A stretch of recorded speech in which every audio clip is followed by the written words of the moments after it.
Assalamualaikum warahmatullahi wabarakatuh. Ketemu lagi anak-anak. Oke. Set. Semangat. Bahagia. Kita kuliah harus selalu senang. Kalau kuliah nggak senang, itu malah nggak masuk. Ya. Jadi kalau saya dulu waktu kuliah itu kalau baru masuk ketemu dosennya udah pusing. Apalagi ngikuti kuliahnya, baru lihat dosennya itu pusing. Mudah-mudahan Anda ngelihat saya senang, bahagia, sukses selalu. Oke. Kemarin kita sudah bicara apa itu sistem dan seterusnya, bla bla bla dan seterusnya. Sekarang kita bicara tentang evaluasi sendiri itu apa. Evaluasi itu terdiri dari 3 unsur. Yang pertama ada pengukuran, yang kedua ada penilaian, yang ketiga ada evaluasi. Nah, apa itu pengukur atau ngukur? Mengukur itu membandingkan sesuatu dengan yang lain. Membandingkan sesuatu dengan yang lain. Membandingkan sesuatu dengan ukurannya. Ya, jadi itu biasanya bersifat kuantitatif. Misalnya tingginya berapa? Tingginya semeter, 2 meter, 3 meter. Pembandingnya apa? Alat ukurnya itu. Itu kalau bicara tentang tinggi. Tentang berat, pakai kilogram. Jauh, kilometer, dan sebagainya. Itu mengukur. Jadi jelas, ukurannya jelas. Yang kedua adalah menilai. Menilai itu adalah mengambil suatu keputusan terhadap suatu dengan ukuran baik dan buruk. Itu yang namanya menilai, baik dan buruk. Jadi sifatnya apa? Kalau tadi sifatnya kuantitatif, berarti kalau menilai sifatnya apa? Kualitatif. Sifat buruk. Jadi kalau Anda menilai apa misalnya? Ada cewek cantik lewat di depan apa? Ada 5 orang yang melihat. 5 orang itu akan menilai orang cewek tadi. Yang masing-masing 5 orang itu mempunyai penilaian sendiri-sendiri. Wah, cantik dong. Semua bilang cantik. Tapi kalau kita tanya, kamu kok bilang cantik itu yang cantik apanya? Itu loh, kakinya. Cantik kok kaki. Kakinya itu mulus gitu. Masa cantik kok kaki? Kamu apa yang cantik? Itu rambutnya terurai. Wah, rambutnya jadi cantik dari segi apa rambut. Ada lagi yang bilang cantik apa? Itu kalau senyum giginya apa itu namanya? Taringnya kelihatan itu kalau bahasa Jawa itu apa? Gingsul. Nah itu. Kalau dia sedang senyum kelihatan, cantik bukan main. Tapi ada lagi yang bilang cantik bukan karena orangnya, tapi melihat pakaiannya. Wah, itu kalau pakai jilbab itu kelihatan cantik sekali. Cantik sekali. Nah, itu adalah namanya subjektif yang disebut dengan menilai. Itu unsur yang kedua. Nah, yang ketiga adalah evaluasi. Evaluasi itu gabungan dari mengukur dan menilai. Itu namanya evaluasi. Jadi untuk misalnya Anda masuk ke toko mau beli baju, itu yang pertama apa? Yang pertama, kira-kira kalau masuk ke toko mau beli baju, yang pertama kamu lakukan apa?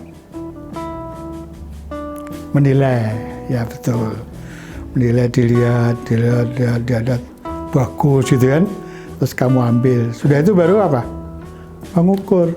Yang diukur apanya? Apanya kira-kira? Selain ukuran bajunya, ukuran kantongnya. Gitu, ukuran kantongnya. Mahal, kembalikan lagi ya. Bagus, mahal, kembalikan lagi. Itu mengukur. Saya mau kemana lagi? Anda misalnya ke toko buah, beli jeruk, yang jualan bilang, oh ini manis, jeruknya manis-manis. Oke. Atau Anda 1 kilo jeruk cuma 2.000 gitu. Anda langsung datang, langsung ngambil jeruk, milih jeruk yang besar-besar, ditimbang berapa bos harganya ini 3 kilo, oh 30.000.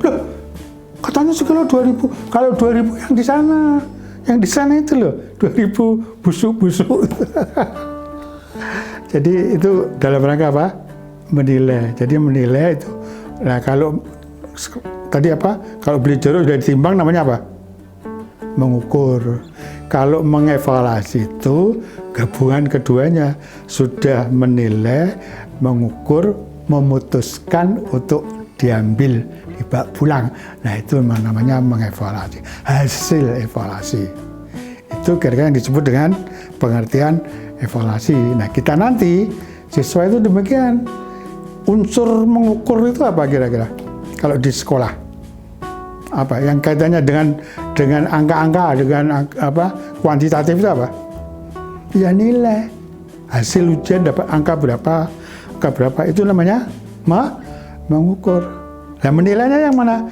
Nanti ada apa namanya kelakuannya, perilakunya, sopan santunnya, apa namanya keaktifannya dan sebagainya. Itu berkaitan dengan menilai. Kalau sudah dievaluasi, yang ketiga adalah apa? Memutuskan bahwa anak itu perlu tinggal kelas atau perlu naik kelas. Jelas? Paham? Oke. Sekarang tujuannya apa evaluasi? Tujuan evaluasi itu yang pertama adalah untuk melihat input. Input itu ya masukan siswa baru, itu penerimaan siswa baru. Itu kan ada penilaian juga. Bentuknya apa tuh? Tes gitu misalnya.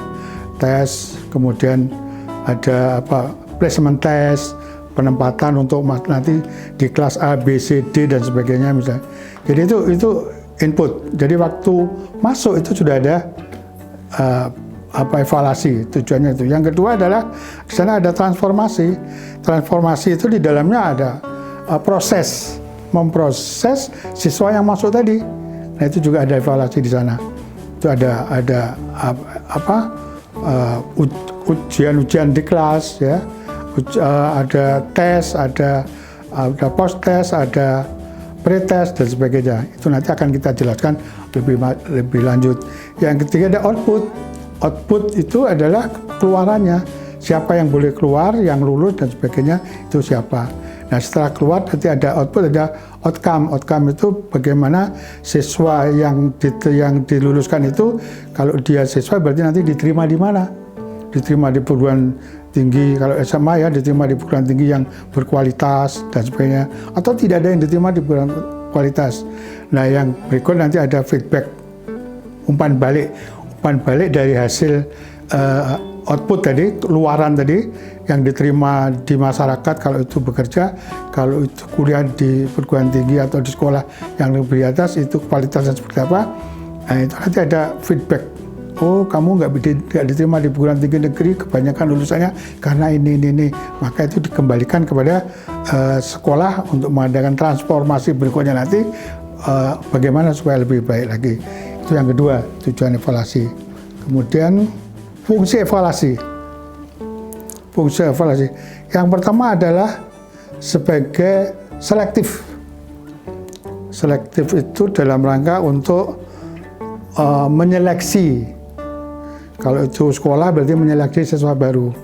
Kalau perguruan tinggi menyeleksi mahasiswa baru. Itu ada penyeleksian di sana. Dapat diterima atau tidak di sekolah tertentu, itu yang pertama. Untuk memilih siswa yang dapat naik kelas atau tidak. Ini naik kelas apa tidak. Atau juga model untuk menyeleksi yang mendapat beasiswa itu. Yang beasiswa diseleksi. Jadi fungsi evaluasi selektif. Untuk menyeleksi siapa-siapa yang akan dapat beasiswa. Kalau di PAI nanti ada kalau Anda nanti sudah mau PPL, itu ada seleksi untuk penempatan PPL model yang internasional, yang nasional maupun yang lokal, diseleksi. Kalau bahasa Inggris, bahasa Arabnya bagus, dia bisa milih untuk PPL yang internasional. Kalau dia lebih rendah sedikit gitu, nanti yang nasional. Nasional itu seluruh Indonesia. Tapi yang bahasanya lokal gitu ya, misalnya bahasa Jawa ya, nama Gelang, Kembantul gitu aja gitu. Itu dalam rangka seleksi juga. Kemudian yang kedua adalah evaluasi berfungsi sebagai diagnostik. Diagnostik itu dalam rangka untuk perbaikan. Jadi dievaluasi siswa ini kekurangannya apa, nanti diperbaiki dalam kekurangan-kekurangan itu. Nah, kekurangan itu sejak dari awal, dari masuk itu sudah ada diagnosa. Jadi kalau placement test itu nanti untuk kelompok misalnya bahasa Arab, kelompok A, kelompok B, kelompok C. Kan tidak mungkin sampai lulus di kelompok C terus. Nah, ini diperbaiki supaya nanti lulus itu setara itu, semuanya di kelompok sekitar A gitu. Tidak boleh tetap ada kelompok C. Yang ketiga adalah berfungsi sebagai penempatan dalam arti apa? Nanti kelas A sampai 10 kelas, siapa yang duduk di kelas A, B, C, dan seterusnya. Yang terakhir adalah berfungsi sebagai pengukuran keberhasilan. Nanti akan kita lihat siswa-siswa itu fungsinya evaluasi untuk mengukur keberhasilan. Dia sudah lulus, dia belum lulus, predikatnya apa yang lulus itu. Kalau S1 nanti ada cum laude, ada summa cum laude, ada cuma lulus biasa. Nah, itu dalam rangka untuk melihat keberhasilan. Saya kira itu pengertian evaluasi secara singkat, dan lebih lanjutnya nanti akan kita bahas akan datang. Sekian, ketemu sampai minggu depan. Assalamualaikum warahmatullahi wabarakatuh.